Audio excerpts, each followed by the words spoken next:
샬롬. 오늘도 좋은 아침을 주신 하나님께 감사드립니다. 찬양드립니다. 오늘은 창세기 47장 13절에서 26절 말씀을 통해 지혜로운 청지기라는 제목으로 말씀의 은혜를 함께 나누겠습니다. 야곱의 모든 가족과 소유는 애굽에 무사히 도착하게 되었어요. 그리고 야곱과 요셉 부자는 천신만고 끝에 감격의 상봉을 하였습니다. 온 세상에 임한 끔찍한 흉년이 여전히 5년이 남은 가운데서 야곱의 가족은 요셉으로 인해서 흉년에서 건진받았습니다. 죽음에서 건진받았다고 할 수 있습니다. 이는 지난 시간에 말씀드린 것처럼 요셉이 예표하고 있는 분 예수 그리스도를 통해 우리가 받을 구원에 대해서 예표하고 있습니다. 영적으로 알려주는 내용입니다. 요셉 한 명이 하나님이 주신 꿈을 마음에 잘 간직하고 고난 가운데서 믿음을 지켰더니 온 가족이 구원받습니다. 그 온 가족을 통해서 앞으로 큰 민족이 만들어져야 되는데 이를 통해서 하나님의 구속의 그런 놀라운 역사가 이루어지게 되는데 바로 여기에 요셉 한 명의 믿음이 큰 역할을 하게 되었습니다. 아브라함 때부터 주신 약속, 큰 민족이 되리라. 이제 그 토대를 요셉이 마련해 주었어요. 할렐루야죠. 하나님이 크신 역사를 이루어 가실 때 꼭 많은 사람이 그 역사에 필요한 것이 아니에요. 요셉처럼 단 한 사람이라도 갖은 역경 가운데서 하나님에 대한 신뢰를 놓치지 않을 때, 견지해 나갈 때, 흔들리지 않을 때 그 한 사람을 통해서 하나님의 크신 역사는 이루어져 갑니다. 오늘 본문 말씀에는 남은 5년의 흉년 기간 동안 국무총리가 된 요셉이 어떻게 국정을 잘 운영해 나갔는지에 대해서 우리에게 알려주고 있습니다. 기근은 점점 더 심해져 가고 사방에 먹을 것이 없어졌어요. 자, 애굽 백성들은 굶주리는 가운데서 누구를 찾아왔습니까? 요셉을 찾아왔어요. 왜 요셉을 찾아왔습니까? 사방에 먹을 것이 있는데 유일하게 먹을 것이 있는데 곡식이 있는 곳이 바로 애굽의 궁정의 창고였던 것이죠. 아마 요셉이 7년 흉년에 대해서 미리 예고했을 것이 분명한데 자, 그런데 백성들 가운데 대비하지 못한 사람들은 굶주렸던 것이에요. 그렇지만 애굽의 왕궁 창고는 요셉의 지혜로운 처신으로 인해서 국정 운영으로 인해서 곡식이 풍성하게 채워져 있었습니다. 자, 그래서 애굽 백성들은 굶주리는 가운데서 요셉을 찾아와서 하소연을 하기 시작하는데 자, 그렇다고 요셉이 국무총리로서 무작정, 무상으로 곡식을 내어줄 수는 없는 문제였습니다. 아직 흉년이 몇 년 더 남았는데 무조건 곡식을 풀다가 앵꼬가 나면 어떻게 됩니까? 하여간 흉년이 끝날 때까지 모든 백성이 굶주리지 않게 적절한 수준에서 낭비하지 않게 곡식을 배분해 줘야 되는 겁니다. 또 그 곡식을 배분해 줘야 되는데 무조건적으로 무상으로 배분해 줄 수도 없는 문제입니다. 누가복음 12장 42절에 보면 주께서 이르시되 지혜롭고 진실한 청지기가 되어서 주인에게 그 때를 따라 양식을 나누어 줄 자가 누구냐. 이렇게 예수님이 말씀하십니다. 물어보십니다. 즉 이 말씀을 통해서 제자들에게 너희가 바로 그런 지혜롭고 진실한 청지기가 되어라. 이렇게 권면하고 있는 것입니다. 오늘 본문에 보면 요셉은 지혜로운 청지기가 되어서 남은 5년의 흉년 기간 동안에 애굽의 백성들을 먹여 살리는 것을 보게 됩니다. 물론 그냥 양식을 나눠주는 것은 아니라 처음에는 가축을 가져와서 곡식과 바꿔가게 하고 그 다음에는 이제 가축도 없어졌으니 몸과 토지를 바꾸어서 결국 어떤 결과가 되었습니까? 애굽의 온 토지가 바로의 소유가 되었습니다. 모든 백성들은 바로의 종이 되었습니다. 하지만 이를 통해서 애굽 백성들이 굶주려 죽는 일은 모면하게 되었습니다. 혹자는 이 내용을 보면서 결국 요셉이 바로에게만 충성해서 바로의 배만 부르게 해준 것이 아니냐 비아냥대는 사람도 있는데, 하지만 이것은 몇 가지 관점에서 볼 때 이 내용의 본질을 놓치고 있는 겁니다. 첫 번째로 요셉은 불의한 일을 행한 적이 없습니다. 정당하게 행동했어요.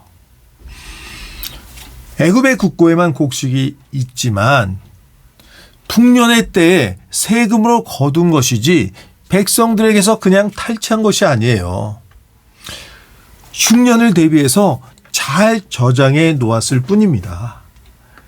그런데 백성들에게 무상으로 나눠준다. 자, 백성들도 분명히 요셉의 경고를 들었을 텐데 지혜롭게 행동하지 못했던 거거든요. 자, 요셉은 곡식을 대가를 받고 나눠줬는데 그것은 정당한 행위였어요. 또 두 번째로 요셉은 이를 통해서 백성들을 결국은 살게 했어요. 이게 중요하죠. 살게 해줬다는 거예요. 요셉이 이렇게 지혜롭게 풍년의 때에 곡식을 저장하지 않았다면 대가를 받고 나눠주든 대가를 받지 않고 나눠주든 그게 중요치 않습니다. 일단 사람이 살아야 되거든요. 요셉의 지혜로운 행동이 아니었다면 많은 사람들이 굶어 죽었을 겁니다. 자, 결국 요셉은 그의 지혜로운 행동을 통해서 백성들을 살게 했어요. 그리고 무엇보다도 애굽 백성들이 종이 된 다음에 세금을 얼마를 바쳤느냐? 5분의 1을 바쳤다고 말하고 있습니다. 나머지 5분의 4를 가지고 가족들이 먹고 살게 또 생계를 유지하도록 만들어 주었습니다. 자, 5분의 1의 세금은 애굽 백성들이 종이 되기 전에도 5분의 1의 세금을 냈어요. 즉 신분은 바뀌었는데, 물론 소유권은 개인에게서 바로에게 넘어갔지만 삶의 질은 똑같더라. 왜 똑같았습니까? 요셉이 지혜롭게 은혜롭게 처신하고 행동했기 때문에 그래요. 즉 애굽 백성들을 종으로 삼는 것이 또 모든 토지를 몰수하는데 목표가 있었던 것이 아니라 백성들을 먹여 살리는데 목표가 있었던 것이죠. 자, 이를 통해서 요셉은 바로의 청지기로서 누구를 이롭게 했습니까? 바로를 이롭게 했습니다. 즉 바로의 재산이 늘어나게 했으니까 이롭게 한 것 아닙니까? 그런데 그와 함께 애굽 백성들 설사 종이 되었지만 토지를 바로에게 넘겼지만 그러나 이전과 동일하게 먹고 살 수 있도록 만들어 주었다. 이것은 정말 은혜가 아닐 수가 없습니다. 당시의 고대 근동에서 또 지금도 역시 마찬가지죠. 소유권을 다 빼앗겼는데 이전과 동일하게 살 수 있도록 만들어 주었다. 이것은 요셉이 그 권세를 가지고 백성들에게 은혜를 끼친 것이다. 이렇게 평가할 수밖에 없습니다. 예수님이 누가복음 12장 42절에서 지혜롭고 선한 청지기를 언급하실 때 분명 요셉을 염두에 두셨을 것입니다. 청지기는 주인 것을 위탁받아 관리하는 사람입니다. 즉 자기에게 소유권이 없어요. 주인에게 모든 소유권이 있는데 그것을 위탁받아서 관리해주는 사람. 헬라어 원어로는 오이코스모스라고 해서 오이코스가 집을 뜻해요.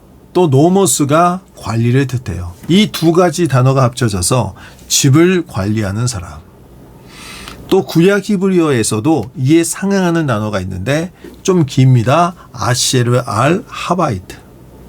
그 뜻이 집 위에 있는 자, 집 위에 있다. 결국 집을 관리하는 사람이죠. 아셰르 알 하바이트는 국내 대신이라는 그런 뜻으로 그런 단어로 번역되기도 합니다. 즉 보통 국내 대신이라고 하면 나라의 국고, 창고를 맡은 사람, 재정 담당자죠. 자, 재정을 잘 관리한다는 거 정말 중요한 일이고 지혜가 필요합니다. 또 선한 의지가 필요합니다. 무조건적으로 퍼주다가 어떻게 됩니까? 국고가 바닥날 수가 있어요. 앵꼬가 나게 되면 도리어 더 힘든 상황이 발생하게 되죠. 또 국고를 맡은 사람이 개인의 사욕에 차 있다면 국고가 또 이를 통해서 빵꾸가 나게 되는 거죠. 자, 그래서 청직이 국고를 맡은 사람, 주인의 재산을 맡은 사람은 예수님께서 말씀하셨던 것처럼 지혜롭고 또 선해야 됩니다. 지혜롭고 선해야 된다. 맞는 말인데 이 두 가지 단어가 동시에 한 사람에게 이루어진다는 것이 참으로 어려운 일입니다. 성도 여러분, 이해가 되십니까? 이 두 가지 지혜롭고 선한 것이 함께 가기 힘들다는 것 이해가 되십니까? 우리가 인생을 진지하게 살아보면 이 두 가지가 참으로 함께 가기 힘들다는 것을 이해할 수가 있을 겁니다. 예수님이 누가복음 16장 8절에 이 청지기를 언급하면서 옳지 않은 청지기라고 부르는데 옳지 않은 청지기가 지혜롭다라고 또 말씀하십니다. 즉, 한 행동은 결국 자신의 이익을 위해서 주인의 재산을 낭비한 건데 하여간 이를 통해서 많은 사람들이 유익을 받게 되었어요. 그래서 결과적으로는 지혜로운데 그렇지만 옳지는 않다. 자, 그런데 주님께서 우리에게 요구하시는 것은 지혜롭고 선함. 이 말을 다르게 표현한다면 예수님이 제자들에게 하신 말씀이 있죠. 너희는 뱀같이 지혜롭고 비둘기같이 순결하라. 뱀같이 지혜롭고 비둘기같이 순결하라. 하나님은 지금도 요셉과 같이 지혜롭고 선한 청지기, 뱀같이 지혜롭고 비둘기같이 순결하여 하나님의 일을 맡을 사람을 찾고 계신 줄 믿습니다. 우리가 그 한 사람이 되어야 될 줄 믿습니다.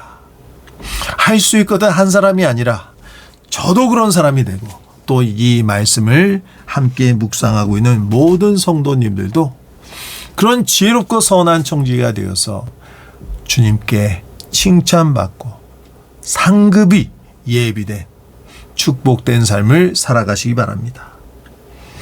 함께 기도하겠습니다.